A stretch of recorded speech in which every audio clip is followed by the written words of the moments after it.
আসসালামু আলাইকুম, কি অবস্থা সবার? কেমন আছেন? আশা করি অনেক ভালো আছেন। ফারহানাস ড্রিম কিচেনে আপনাদেরকে সবাইকে স্বাগতম। তো আজকে আপনাদের সামনে নিয়ে এসেছি মশলাবিহীন পোলাও, শাহী পোলাও, যেটার স্বাদ এবং ঘ্রাণ অক্ষুণ্ণ রেখে আমি এটা তৈরি করেছি। এর মধ্যে কিন্তু আমি কোনো প্রকারের এলাচ, দারচিনি কোনো মশলাই ব্যবহার করিনি। তো কিভাবে এই সাদা পোলাওটা আমি করেছি আপনাদেরকে সেই টিপসটাই শেয়ার করছি। তো চলুন, এত সুন্দর ঝুরঝুরে শাহী পোলাও কীভাবে তৈরি করেছি তার রেসিপিটা শেয়ার করছি। তো পোলাও রান্না করার জন্য আমি এখানে চিনি গুঁড়া চাউল ব্যবহার করছি। এখানে 1 কেজি চাউল আমি ধুয়ে রেখেছি। আর এই 1 কেজি চাউলের জন্য আমি 2 কেজি পানি কিন্তু ফুটিয়ে নেব। তো আমি এই পাত্রে 2 কেজি পানি দিয়েছি আর এটাকে আমি বলক নিয়ে এসে আমি এটাকে ফুটিয়ে নিই। তো প্রথমে আমি একটা হাঁড়ির মধ্যে এখানে আমি 1 কাপ তেল ঢেলে দিচ্ছি। আর 1 কেজি পোলার জন্য কিন্তু 1 কাপ তেলই পারফেক্ট। এবারে এর মধ্যে দিয়ে দিচ্ছি আমি হাফ কাপের মতো পেঁয়াজ কুচি আর এটাকে আমি বেরেস্তা করে নিব। তো আমার বেরেস্তাগুলো হয়ে গেছে। এবার আমি এগুলোকে একটা ছাঁকনির সাহায্যে তুলে নিচ্ছি। তো ভেজে রাখা বেরেস্তার তেলের মধ্যে দিয়ে দিচ্ছি এখানে 1 টেবিল চামচ ঘি। এখানে কিন্তু একটু ঘিটা দিতে পারলে ভালো হয়, তো চেষ্টা করবেন একটু ঘি দেওয়ার জন্য। তো এইখানে আমি একটা গুরুত্বপূর্ণ টিপস বলে দিতে চাই। দেখুন, আমি কিন্তু চালটাকে ধুয়ে এমনভাবে পানি ঝরিয়েছি আর এটা কিন্তু একদম শুকনো হয়ে গেছে। তো চেষ্টা করবেন এইভাবে একটু শুকনোভাবে চালটাকে ধুয়ে একটু পানি ঝরিয়ে নিতে। এতে করে কিন্তু পোলার যে স্মেলটা সেটা কিন্তু দ্বিগুণ বেড়ে যাবে। তো এবার এটাকেই আমি হাঁড়ির মধ্যে দিয়ে দিচ্ছি। দেখুন, একদম ঝুরঝুরে, এর মধ্যে কিন্তু পানির লেশমাত্র নেই। তো এবার আমি এটাকে 5 মিনিট এইভাবে হালকা আছে নেড়ে চেড়ে নিব।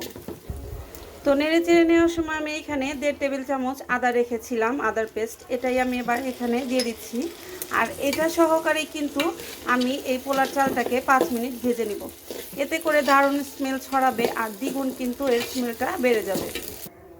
তো দেখতেই পাচ্ছেন আমি যে হাঁড়িটাতে মেপে পানি রেখেছিলাম 1 কেজি পোলার জন্য 2 কেজি পানি, তো এই পানিটাকে কিন্তু একদম বলক উঠিয়ে ফেলেছি আর এই পানিটাকে এবার পোলাওয়ের মধ্যে ছেড়ে দিব। তো অনবরত আমি 5টা মিনিট ভেজে নিয়েছি পোলার চালটাকে। এবার সেই ফুটন্ত পানিটা এর মধ্যে ঢেলে দিচ্ছি। তো পানি ঢেলে দেওয়ার পর এর মধ্যে দিয়ে দিচ্ছি স্বাদ মতো লবণ, দিয়ে দিব 2 টেবিল চামচ চিনি। এতে করে পোলাওটা কিন্তু ঝুরঝুরা হতে অনেক সাহায্য করবে, অর্থাৎ একটা একটা হয়ে যাবে চালগুলো। তো আরও দিয়ে দিচ্ছি এখানে 4-5টা মরিচ। এটা দিলে কিন্তু পোলার মধ্যে আলাদা রকম একটা ফ্লেভার চলে আসে আর দেখতেও যেমন সুন্দর লাগে, খেতেও কিন্তু আরও টেস্ট বেশি লাগে। তো এবারে এভাবে করে দিয়ে আমি চুলার আঁচটাকে একদম আস্তে করে দিয়ে, অর্থাৎ লো ফ্লেমে রেখে এটাকে আমি কুক করতে থাকবো। একটা বাটির মধ্যে আমি কিছু পানি রেখেছি আর এর মধ্যে দিয়ে দিচ্ছি 2 টেবিল চামচ গুঁড়ো দুধ। আর এই গুঁড়ো দুধ দেওয়া পানির মিশ্রণটাকে আমি সুন্দরভাবে একটু মিশিয়ে নিচ্ছি।